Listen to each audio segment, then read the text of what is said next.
বন্ধুরা, বেশ জমিয়ে শীত পড়েছে। আর শীতকাল মানেই খেজুরের গুড় আর পিঠে পুলি। তো আজকে সেরকমই একটা পিঠা রেসিপি নিয়ে চলে এসেছি, যার পুরটা হবে একদম ইউনিক। তো চলো দেখে নেওয়া যাক রেসিপিটি, কিভাবে ইউনিক পুর দিয়ে এই পাটিসাপটা পিঠাগুলোকে বানিয়ে নেওয়া যায়। বাইরে আমি নাফিসা, আর তোমরা দেখছো flavour and fest by Nafisa. চ্যানেলের নতুন বন্ধু হলে রিকোয়েস্ট করবো চ্যানেলটাকে সাবস্ক্রাইব করে পাশে থাকা নোটিফিকেশন বেলটাতে ক্লিক করে দিও পরবর্তী আপডেটগুলো পাওয়ার জন্য। আর যারা ফেসবুক পেজ থেকে দেখছো তাদেরকে অনুরোধ করবো পেজটাকে প্লিজ ফলো করে দিও। তো চলো শুরু করা যাক। দেখো, এখানে আমি 650 গ্রাম গাজর নিয়ে নিয়েছি। সংখ্যাই হলো 5টা।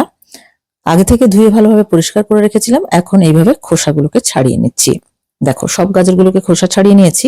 এবার এগুলোকে একটা গ্রেটার দিয়ে গ্রেট করে নেব বা কুড়িয়ে নেব। এইরকম একটা খুব ছোট ছোট ছিদ্রযুক্ত গ্রেটার নিয়েছি। আমার হাতলটা ভেঙে গেছে গ্রেটারের, তো যাই হোক সেটা দিয়ে কাজ চালিয়ে নিচ্ছি। এইভাবে একটু মিহি বা ছোট ছিদ্রযুক্ত গ্রেটার দিয়ে মিহি করে কোড়াতে হবে, তাহলে পুরটা খেতে ভালো হবে। তো এইভাবে সব গাজরগুলোকে আমরা কুড়িয়ে নেব। এরকম গাজর দিয়ে একবার পুর বানিয়ে পাটিসাপটা পিঠা বানিয়ে দেখো, দারুণ খেতে হয়। তো সব গাজরগুলোকে কুড়িয়ে সাইডে রেখে দিলাম। এবার ওভেনের উপর একটা কড়াইতে নিয়ে নিলাম 1 টেবিল চামচ ঘি। ঘিটা গরম হয়ে গেলে 2টো ফাটানো এলাচ দিয়ে দিলাম ফোড়নে। সুন্দর একটা গন্ধ বেরোলে দিয়ে দিলাম কোরানো গাজরগুলো। আর তার সঙ্গে অ্যাড করে দিচ্ছি 1 কাপ পরিমাণ কোরানো নারকেল। এটা ফ্রেশ নারকেল। ফ্রেশ নারকেল যদি হাতের কাছে না থাকে সেক্ষেত্রে ডেসিকেটেড কোকোনাট বা নারকেলের যে গুঁড়ো কিনতে পাওয়া যায় সেটাও ব্যবহার করা যাবে। আবার যদি নারকেল না দিতে চাও, শুধু গাজর দিয়েও করতে পারো।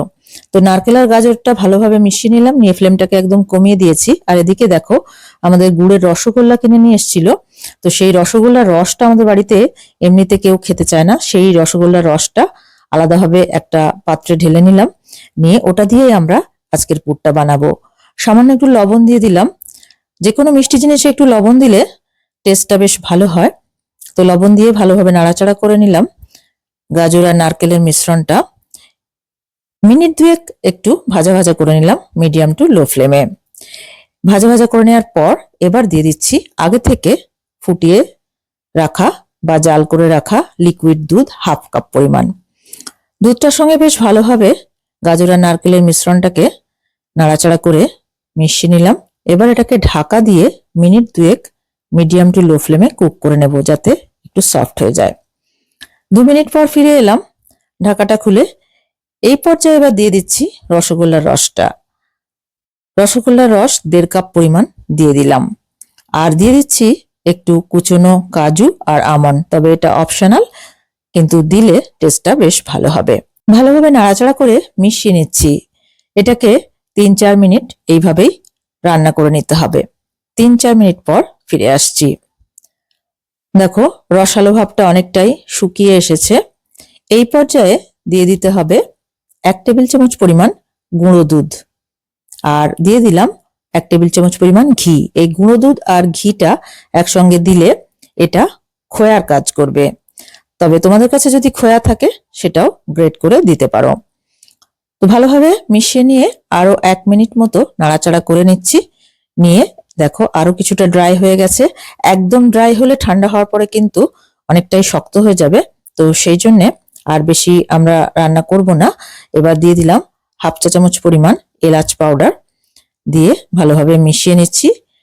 আমাদের পুরটা একেবারে রেডি হয়ে গেছে। এবার গ্যাসের ফ্লেমটাকে অফ করে দিয়ে এটাকে একটু ঠান্ডা করে নেব। দেখো, একটা পাত্রে নিয়ে সাইডে রেখে দিলাম। এখন অপর একটা পাত্র নিয়েছি, নিয়ে এর মধ্যে দিয়ে দিলাম 1 কাপ পরিমাণ ময়দা, 1/2 কাপ পরিমাণ চালের গুঁড়ো আর 1/4 কাপ পরিমাণ সুজি। অর্থাৎ যতখানি ময়দা তার অর্ধেকটা চালের গুঁড়ো, আবার চালের গুঁড়োর অর্ধেকটা সুজি। এবার পরিমাণ মতো লবণ দিয়ে দিলাম। দিয়ে এগুলোকে সব একসঙ্গে বেশ ভালোভাবে মিশিয়ে নিতে হবে। তো একটা হ্যান্ড হুইস্কের সাহায্যে বেশ ভালোভাবে মিশিয়ে নিলাম। এবার এখানে আমি 1.5 কাপ পরিমাণ দুধ নিয়ে নিয়েছি আগে থেকে জাল করা। তার থেকে অল্প একটু পরিমাণ দুধ একটা পাত্রে আগে নিয়ে নিলাম। নিয়ে এর মধ্যে আমি নিয়ে নিচ্ছি পাটালি। সব দুধটার মধ্যে পাটালিটা গুলতে গেলে একটু দানা দানা থেকে যেতে পারে, সেই জন্য আগে অল্প পরিমাণ দুধের মধ্যে পাটালি দিয়ে দিলাম। দিয়ে তারপরে বাকি দুধটা মিশিয়ে নিলাম। মোট এখানে আমি 3 টেবিল চামচ পরিমাণ পাটালি গুড় ব্যবহার করেছি। তো এইবার এই যে ময়দা, সুজি আর চালের গুঁড়োর মিশ্রণের মধ্যে এই দুধটা অল্প অল্প করে দিতে হবে আর এইভাবে নাড়াচাড়া করে নিতে হবে। প্রথমেই সমস্ত পরিমাণটা দিলে অনেকটাই পাতলা হয়ে যেতে পারে, সেই জন্য এইভাবে অল্প অল্প করে দিতে হবে আর এইভাবে নাড়িয়ে চাড়িয়ে ব্যাটারটাকে তৈরি করে নিতে হবে। মনে রাখতে হবে পাটিসাপটার ব্যাটার কিন্তু খুব বেশি ঘন হয় না, একটু পাতলা হয়। তো আমরা এখানে 1.5 কাপ পরিমাণ দুধ আর পাটালি মিশ্রণ নিয়েছিলাম, সেটাই অল্প অল্প করে অ্যাড করছি আর হ্যান্ড হুইস্ক দিয়ে এইভাবে নাড়িয়ে চাড়িয়ে ব্যাটারটাকে তৈরি করে নিচ্ছি। আরো কিছুটা দুধ অ্যাড করে দিলাম।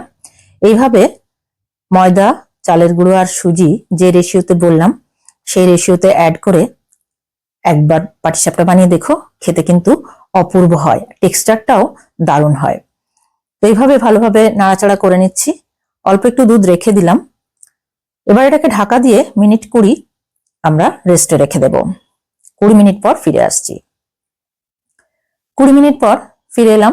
দেখো এতে যেহেতু সুজি চালের গুঁড়ো রয়েছে, ফুলে গেছে, সেই জন্য ব্যাটারটা অনেকটাই থিক হয়ে গেছে। তো আমরা যে বাকি দুধটুকু রেখে দিয়েছিলাম সেটা এবার অ্যাড করে দেব। এই দুধটুকু অ্যাড করলেই আমাদের কনসিস্টেন্সিটা পারফেক্ট হয়ে যাবে। তো এইভাবে আবারও নাড়াচাড়া করে নিচ্ছি। দেখেই বুঝতে পারছো যে ব্যাটারটা কিরকম কনসিস্টেন্সির হবে। এরকম রেডি হয়ে গেছে ব্যাটারটা। এবার আমরা পাটিসাপটাগুলোকে বানিয়ে নেব। এই দেখো এইরকম কনসিস্টেন্সির হতে হবে। ওভেনের উপর একটা ফ্রাই প্যান বসিয়ে তাতে একটু অয়েল ব্রাশ করে নিলাম। এবার একটা টিস্যু দিয়ে এটাকে মুছে নিতে হবে। এখন অল্প অল্প করে ব্যাটার দেব। এখানে আমি একটা এরকম চামচের মাপে করে নিচ্ছি, তোমরা তোমাদের মাপ মতো ব্যাটারের পরিমাণটা দিও। এবার এই ফ্রাই প্যানটাকে ঘুরিয়ে ঘুরিয়ে এটাকে ছড়িয়ে দিতে হবে। তারপর 30 সেকেন্ড পর্যন্ত লো ফ্লেমে রেখে দিতে হবে। যখন একটু এরকম উপরটা শুকিয়ে যাবে তখন এর মধ্যে আমরা দিয়ে দিচ্ছি এক সাইড করে পুর, যেটা আমরা আগে থেকেই বানিয়ে রেখেছিলাম গাজর আর নারকেল দিয়ে, সেটা দিয়ে দিলাম। দিয়ে এবার ভিডিওতে যেরকম দেখাচ্ছি সেরকম ভাবে ফোল্ড করে দিতে হবে। এইভাবে পাটিসাপটা বানালে পাটিসাপটা কিন্তু একটাও ফাটবে না। রেস্টে অবশ্যই রাখতে হবে, কারণ এখানে সুজি, চালের গুঁড়ো এগুলো সবই ফুলে যায়, তো সেই জন্য রেস্টে না রাখলে কিন্তু পাটিসাপটা ফেটে যাবে।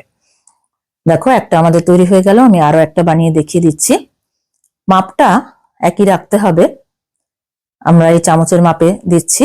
এরকম ভাবে ছড়িয়ে নিলাম ফ্রাই প্যানটাকে ঘুরিয়ে ঘুরিয়ে, তারপর 30 সেকেন্ড রেখে দিলাম।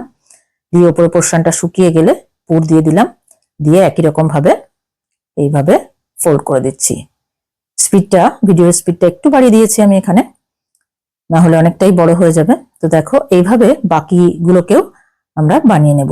টেক্সচারটা ভীষণ সুন্দর হয়েছে। তো এইভাবে বাড়িতে বানিয়ে দেখো, কেমন হলো কমেন্ট করে জানাতে ভুলো না। আর ভিডিওটা যদি ভালো লেগে থাকে প্লিজ একটা লাইক করো, ফ্রেন্ডস আর রিলেটিভদের মধ্যে অনেক অনেক শেয়ার করো, চ্যানেলটাকে সাবস্ক্রাইব করে আমাদের পাশে থেকো। যারা ফেসবুক পেজ থেকে দেখছো তাদেরকে অনুরোধ করবো পেজটাকে প্লিজ ফলো করে দিও। Thank you so much for watching. By.